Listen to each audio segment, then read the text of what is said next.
YouTube channel express life में आपका फिर से स्वागत है। आज जिस प्रश्न को हम लोग पढ़ने वाले हैं उसका नाम है अंतर्राष्ट्रीय संबंधों के विकास की प्रक्रिया संक्षेप में लिखिए। अर्थात प्रश्न आता है कि अंतर्राष्ट्रीय संबंधों के विकास की प्रक्रिया संक्षेप में लिखिए।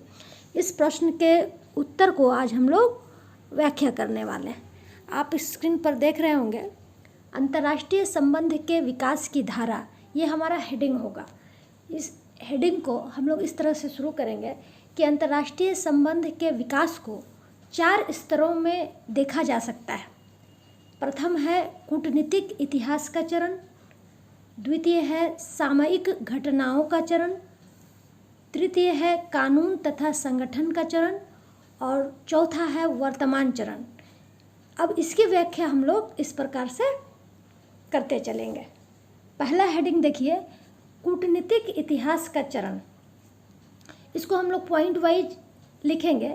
इसके नीचे आप देखिए नंबर क पर है, विकास का पहला चरण प्रथम विश्व युद्ध तक फैला हुआ था। यानी कि क नंबर पॉइंट में हम लोग लिखेंगे कि जब अंतर्राष्ट्रीय विकास शुरू होती है, इसकी शुरुआत जो होती है वो कहाँ से होती है? प्रथम विश्व युद्ध के पहले चरण, यानी प्रथम विश्व युद्ध के पहले चरण से इसके विकास की प्रक्रिया शुरू होती है। ख नंबर पॉइंट में लिखेंगे, राष्ट्रों के बीच संबंधों के अध्ययन के महत्व तथा आवश्यकता को अनुभव किया गया। उस समय विद्वानों ने अनुभव किया कि राष्ट्रों के बीच जो संबंध चल रहे हैं उसकी पढ़ाई की जानी चाहिए, उसे अध्ययन का आधार बनाया जाना चाहिए और तब ये शुरू होता है। उसके बाद देखेंगे ग नंबर पॉइंट है, अंतर्राष्ट्रीय संबंधों के अध्ययन पर कूटनीतिक इतिहासकारों का प्रभुत्व रहा। जब अंतर्राष्ट्रीय संबंध के विषय में जो विद्वान पढ़ाई शुरू किए, जब उन्होंने पढ़ना शुरू किया तो कूटनीतिक इतिहासकारों का इसमें प्रभुत्व रहा। यानी उस पढ़ाई में जब हम देखेंगे तो कूटनीतिक बातें विशेषकर भरी हुई थी। अब कूटनीतिक क्या है, इसके लिए आपको हमारा पिछला वीडियो देखना होगा। वहाँ पर बहुत अच्छी तरह से समझाया गया है कि कूटनीति शब्द का इस्तेमाल अंतर्राष्ट्रीय संबंध में किस प्रकार से किया जाता है। उसके बाद हम लोग अगले पॉइंट पर चलेंगे। पॉइंट नंबर घ, विद्वान राष्ट्रों के मध्य राजनीतिक तथा कूटनीतिक संबंधों के अतीत के इतिहास को जानने में लग गए। जो विद्वान थे, जो इसकी पढ़ाई कर रहे थे, वो लोग पूरे अंतर्राष्ट्रीय जो देश हैं उसके संबंधों के कूटनीतिक इतिहास को पढ़ने में लग गए और साथ ही साथ राजनीतिक तथ्यों के बारे में भी पढ़ने लगे। उसके बाद देखिए अंगर नंबर पॉइंट है, यहाँ पे आप देख पा रहे होंगे, अच्छी तरह से दिखाया जाना चाहिए। यहाँ पे देखिए, ये जो विद्वान अंतर्राष्ट्रीय संबंधों के विषय में कोई सिद्धांत बनाने में विशेष सहायता प्रदान नहीं किए।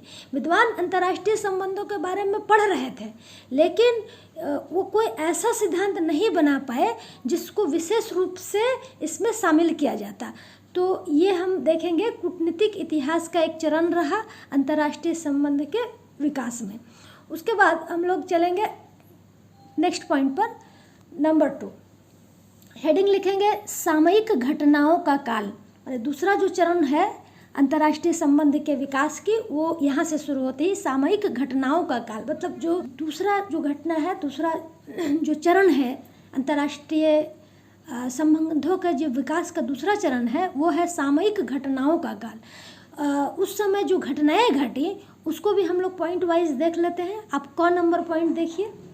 क नंबर पॉइंट पर आपको यहाँ दिख जाएगा, 1914 से 1919 के अनुभवों ने अंतर्राष्ट्रीय राजनीति को एक नया दिशा दिया। 1914 आप लोग समझ रहे हैं, 1914 प्रथम विश्व युद्ध का काल था और तब से 1919 के बीच जो अंतर्राष्ट्रीय राजनीति का अध्ययन शुरू हुआ, उसने एक नई दिशा को खोजा, एक नया रास्ता बनाया। उसके बाद हम लोग देखेंगे पॉइंट नंबर ख में, आप देख लीजिए, सामयिक घटनाएं तथा समस्याओं का अध्ययन अंतर्राष्ट्रीय संबंधों का आधारभूत उद्देश्य माना जाने लगा। अर्थात उस वक्त जो घटनाएं घट रही थी, 1914 के बाद जो भी घटनाएं घटी, वो समस्त घटनाएं और जो समस्याएं थी वह भी अंतर्राष्ट्रीय संबंध के अध्ययन का आधार कहा जाने लगा। उसके बाद आप देखेंगे पॉइंट नंबर ग, राज्यों के बीच दिन प्रतिदिन के संबंधों को समझने के लिए समाचार पत्रों, पत्र पत्रिकाओं का अध्ययन होने लगा। जो राष्ट्र थे, अंतर्राष्ट्रीय संबंधों का जो आधार था, विभिन्न राष्ट्रों के बीच जो संबंध थे, उसे दिन प्रतिदिन उसको समझने के लिए समाचार पत्र पढ़े जाने लगे, पत्र पत्रिकाएं जो है वह उसके अध्ययन शुरू होने लगा। तो इस प्रकार से ये जो घटनाएं घटी वो एक एक करके हम लोग पॉइंट में लिखते चले जाएंगे। उसके बाद आप देख रहे होंगे पॉइंट नंबर घ, देख लीजिए यहाँ पे घ नंबर पॉइंट है, विद्वान अंतर्राष्ट्रीय स्तर पर होने वाली समस्याओं की व्याख्या पर जोर देने लगे। अंतर्राष्ट्रीय स्तर पर जो घटनाएं घट रही थी, यानी विभिन्न राष्ट्रों के बीच जो घटनाएं घट रही थी, उन समस्याओं को की व्याख्या जो थी वह चौथा पॉइंट हम लोग देखेंगे। चौथा पॉइंट देखेंगे पॉइंट नंबर घ, यहाँ देख लीजिए आप लोग, विद्वान अंतर्राष्ट्रीय स्तर पर होने वाली समस्याओं की व्याख्या पर जोर देने लगे। जो विद्वान थे उस समय वो लोग अंतर्राष्ट्रीय लेवल पर जो घटनाएं घट रही थी उनकी समस्याओं की व्याख्या जो है जोर शोर से होने लगा इस पढ़ाई के अंतर्गत। तो कुल मिलाकर हम क ख ग घ इस तरह से पॉइंट के हिसाब से हम 2 नंबर पॉइंट को डिस्कस कर लेंगे। उसके बाद हम लोग चलते हैं अपने नेक्स्ट टॉपिक 3 पर। देखिए, तीसरा चरण अंतर्राष्ट्रीय संबंध के विकास का ये रहा कि कानूनी संगठनात्मक चरण। इस समय बहुत सारे कानूनी संगठन का निर्माण हुआ, ऐसा हमारे हेडिंग से समझ में आ रहा है। हम नीचे देखेंगे, क नंबर पर चले जाते हैं। यहाँ अंतर्राष्ट्रीय कानून तथा संस्थाओं द्वारा अंतर्राष्ट्रीय संबंधों के भविष्य को सुधारने के प्रयास किए गए। यानी कि बहुत सारे अंतर्राष्ट्रीय कानून इस समय बनाए गए, बहुत सारी संस्थाओं का निर्माण हुआ, और ये जो संस्थाएं थी, ये जो कानून थे, ये अंतर्राष्ट्रीय संबंध के भविष्य को और भी सुदृढ़ बना दिया और मजबूती से जो है इसको सामने लाया। लोग इसमें जो है रुचि लेने लग गए। तो इस प्रकार अंतर्राष्ट्रीय कानून और संस्थाएं जो है अंतर्राष्ट्रीय संबंध को विकसित करते हैं। उसके बाद आप देखिएगा पॉइंट नंबर ख, यहाँ पर आप देख रहे होंगे, विद्वानों ने राष्ट्र संघ जैसी अंतर्राष्ट्रीय संस्था के द्वारा अंतर्राष्ट्रीय संबंध को सुधारने का प्रयास किया। विद्वानों ने क्या किया कि राष्ट्र संघ का निर्माण आप लोग जानते होंगे कि जब प्रथम विश्व युद्ध शुरू होता है 1914 ईस्वी से, तो उस समय से जो राष्ट्र संघ का निर्माण हुआ था, किस लिए हुआ था राष्ट्र संघ का निर्माण? ये हुआ था कि प्रथम विश्व युद्ध के बाद जब समस्याएं बहुत जटिल हो गई, तो ऐसे भयावह एक परिस्थिति को रोकने के लिए, ऐसे महायुद्ध को रोकने के लिए राष्ट्र संघ नामक संस्था का निर्माण हुआ। और ये जो अंतर्राष्ट्रीय स्तर की संस्था थी, इस संस्था ने अंतर्राष्ट्रीय संबंध को सुधारने का प्रयास किया। यानी कि राष्ट्रों के बीच जो आपसी द्वेष और झगड़ा और ये सब जो मामला चल रहे थे, उसको रोकने के लिए राष्ट्र संघ का निर्माण होता है प्रथम विश्व युद्ध के बाद। उसके बाद हम देखेंगे पॉइंट नंबर ग देखेंगे हम लोग। यहाँ पे आप भी देख पा रहे होंगे, ग नंबर जो है पेरिस शांति सम्मेलन। पेरिस शांति सम्मेलन के बाद राष्ट्र संघ की स्थापना ने अंतर्राष्ट्रीय संबंधों को सुधारने का प्रयत्न किया। यहाँ से आप समझ पा रहे होंगे कि जब पेरिस शांति सम्मेलन हुआ, उसके बाद राष्ट्र संघ की स्थापना हुई। राष्ट्र संघ की स्थापना किस लिए हुई थी? प्रथम विश्व युद्ध के बाद पूरा विश्व जो है फिर से ऐसे युद्ध को ना देख पाए, ऐसा युद्ध फिर से ना हो, इसे रोकने के लिए राष्ट्र संघ की स्थापना होती है और इससे अंतर्राष्ट्रीय संबंध को सुधारा जा सकता है, ऐसा सोचकर राष्ट्र संघ की स्थापना की गई थी। अब हम लोग चलेंगे अपने अगले पॉइंट की तरफ। पॉइंट नंबर घ देख रहे हैं हम लोग स्क्रीन पर। घ नंबर, संबंध सुधारने की दिशा में 3 काम किए गए। यानी कि अंतर्राष्ट्रीय जो देश थे, उनके आपसी संबंध किस तरह से ठीक होंगे, उस ठीक होने की दिशा में 3 काम किए गए। प्रथम था विश्व स्तरीय संस्थाओं की रचना। विश्व स्तरीय संस्थाओं की रचना यानी कि बड़े बड़े संस्थाओं का निर्माण किया गया, ताकि जो है आपसी संबंध जो है उसमें कटुता ना हो। राष्ट्र के संबंध सुधारे जा सके। दूसरा आप देख रहे हैं युद्ध पर कानूनी नियंत्रण। ये बहुत ही इम्पोर्टेंट पॉइंट है बच्चों, याद रखने वाली बात है कि उस समय प्रथम विश्व युद्ध के बाद दोबारा कोई विश्व युद्ध ना हो, उसके लिए कानूनी नियंत्रण, एक कानून बनाया जाए जिससे कि इस तरह के युद्ध दोबारा ना हो। और तीसरा जो कदम उठाया गया था, शस्त्र नियंत्रण पर कानून बनाया गया है। शस्त्र नियंत्रण अर्थात जो अंतर्राष्ट्रीय देश थे वो भयानक शस्त्र ना रखे या शस्त्र रखने पर जो नियंत्रण हो, वो समस्त चीज़ें जो है बनाई गई ताकि आने वाले समय में महामारी वाले युद्ध, भयानक युद्ध को रोका जा सके।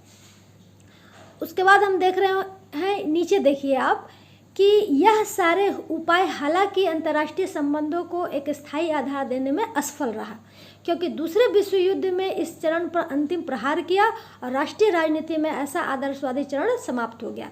अब हम ये कहेंगे कि प्रथम विश्व युद्ध के बाद इतनी बड़ी बड़ी संस्थाओं का निर्माण किया गया, कानूनी नियंत्रण किए गए युद्ध के ऊपर, शस्त्रों पर नियंत्रण लगा, उसके बावजूद भी इसका रिजल्ट क्या हुआ, इसका परिणाम क्या हुआ कि ये सारे परिणाम बेकार हो गए। जब एक और विश्व युद्ध जो है, आप जानते हैं कि 2 बार विश्व युद्ध हुआ है, प्रथम विश्व युद्ध और द्वितीय विश्व युद्ध। तो दूसरी बार जब विश्व युद्ध ने फिर प्रहार किया तो इस प्रकार की राष्ट्रीय राजनीति में जो आदर्शवादी चरण थे वो समाप्त हो गए, यानी कि प्रथम विश्व युद्ध को रोकने में ये सफल नहीं हो सका और द्वितीय विश्व युद्ध का सामना पूरे विश्व को करना पड़ा। अब हम चलते हैं अगले पॉइंट पर। ये चौथा चरण था अंतर्राष्ट्रीय संबंध के विकास का। आप देख लीजिए, यहाँ हम लोग देखेंगे पॉइंट नंबर क जो है, दूसरे विश्व युद्ध के बाद यह चरण शुरू होता है और दूसरे विश्व युद्ध के प्रभाव ने अंतर्राष्ट्रीय संबंध के अध्ययन में नया अध्याय जोड़ दिया। दूसरे युद्ध के बाद ये चरण शुरू होता है। यहाँ पर हमें याद रखना होगा कि जो अंतिम चरण था वो कब शुरू होता है, दूसरे विश्व युद्ध के बाद। अंतर्राष्ट्रीय संबंध का जो धारा है, विकास की धारा है, वो अपने आखिरी पड़ाव पर कब पहुँचा, जब दूसरे विश्व युद्ध शुरू हो चुका था, उसके बाद। तो उसके बाद जो है पूरे अंतर्राष्ट्रीय संबंध के अध्ययन में इस अध्याय को जोड़ दिया गया, इस विषय को जोड़ दिया गया। उसके बाद हम लोग पॉइंट नंबर ख यहाँ से देख लेंगे। इस चरणों में शक्ति के अध्ययन पर अधिक बल दिया गया। यहाँ हम देखेंगे कि इस चरण में जो है शक्ति के अध्ययन पर, शक्ति क्या चीज़, राष्ट्रों के बीच जो शक्ति थी, एक राष्ट्र का कितना शक्ति है, कितनी पावर है, उसका अध्ययन जो है इस चरण में अधिक से अधिक होने लगा। और अंतर्राष्ट्रीय राजनीति के अध्ययन को राष्ट्र के बीच शक्ति के लिए संघर्ष का अध्ययन माना गया। और इसी समय में यह कहा गया कि अंतर्राष्ट्रीय राजनीति के अंतर्गत राष्ट्रों के बीच जो शक्ति के लिए संघर्ष है, सारे राष्ट्र शक्ति के लिए संघर्ष कर रहे हैं, तो ये जो विषय है इसको भी इसमें शामिल किया गया। तो अब हम अपने नेक्स्ट ये में चलते हैं। देखिए यहाँ पे गौ नंबर पॉइंट देखेंगे।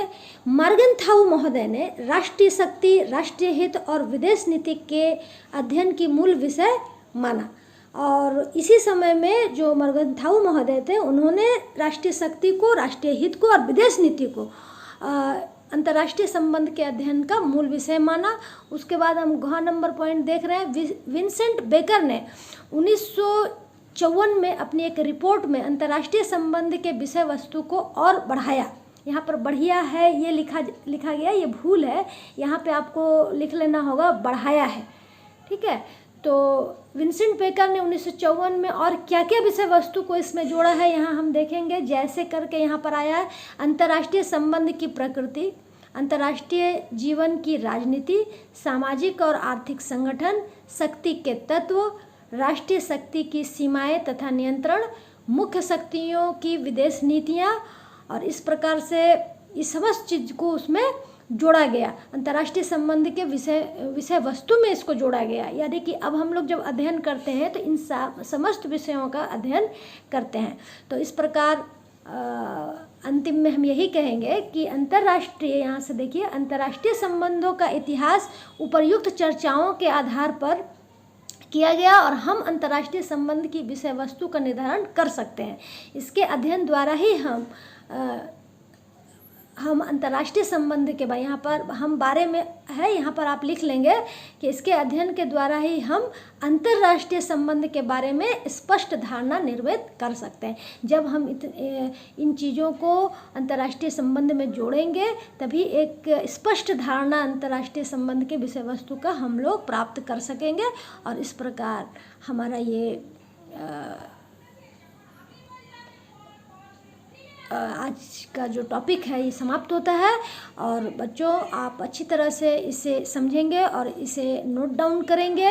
यह भी बहुत महत्वपूर्ण प्रश्न है। बहुत बहुत धन्यवाद।